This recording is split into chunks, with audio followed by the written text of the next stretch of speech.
The Fat Controller's engines are kept busy all year round doing the jobs that they like to do best. Gordon pulls the express. Thomas runs his branch line. Duck and Oliver run the Little Western branch line. Edward shunts.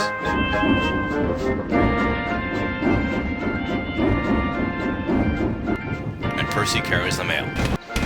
But none of the engines likes being a middle engine. It's hard to see when you're in the middle of a train of trucks, which makes the journey all the more difficult.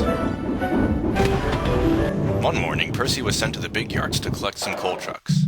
When out of nowhere, Harry and Bert showed up with some more coal trucks. Before Percy could act, he was stuck in the middle. "Ow, bother!" groaned Percy. "Little green piggy in the middle," chortled Harry. Percy's driver was annoyed. With coal trucks in the front and the back, Percy would have to go slowly. They were soon passing through Cowling Station, where James was waiting for his next train. "It's slow coach, Percy," he laughed. "You would think it was funny if you were stuck in the middle," snapped Percy. And he continued on to the coal plant. One by one, Percy shunted his trucks in front of him onto the tipper's loading ramp, and the coal was quickly unloaded. Engines weren't allowed on the tipper's loading ramp unless it was turned off. It was against the rules, and Percy knew this. Percy's driver and fireman walked off to talk to the yard manager when trouble came. Henry had arrived to take some coal trucks away. He bumped into the coal trucks, which pushed Percy onto the tipper's loading ramp. Before anyone noticed, Percy was being lifted by the ramp. "Help!" he cried. "I'm not a truck!" There was nothing anyone could do by now.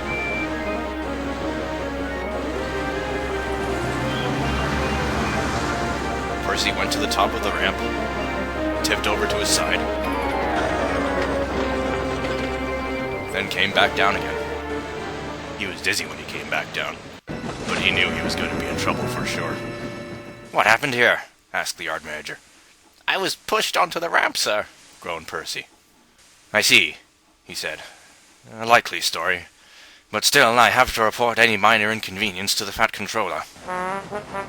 That night, Percy told the Fat Controller everything that had happened. "Well, you don't have to look so upset, Percy. I'm not going to blame you. It wasn't your fault, sir.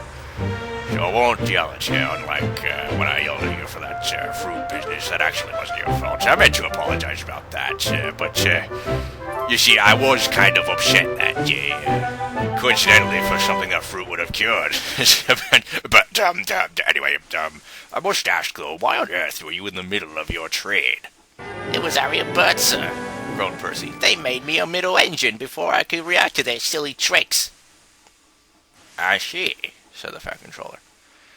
"Well, till this matter is sorted, I'm afraid you won't be allowed into the big yards until those diesels are caught in the act."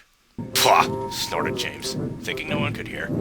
"I could handle those diesels with bent buffers and a busted boiler." "Oh, really?" said the Fat Controller. "Then you could do Percy's run to the goods yard tomorrow, James." "Yes, sir," said James quietly. The next morning, James arrived at the yards determined not to be bullied by Harry and Bert.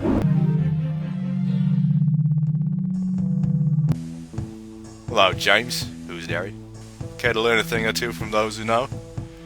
"Just get my trucks ready and stay out of my way," said James in a commanding voice.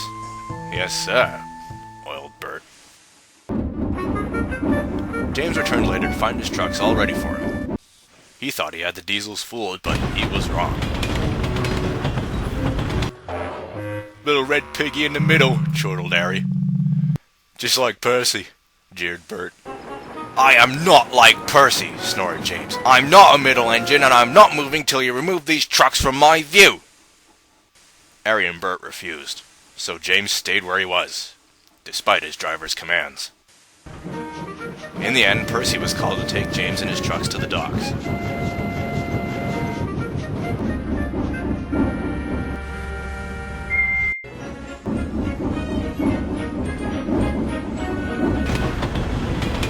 Of course, James didn't help out one bit.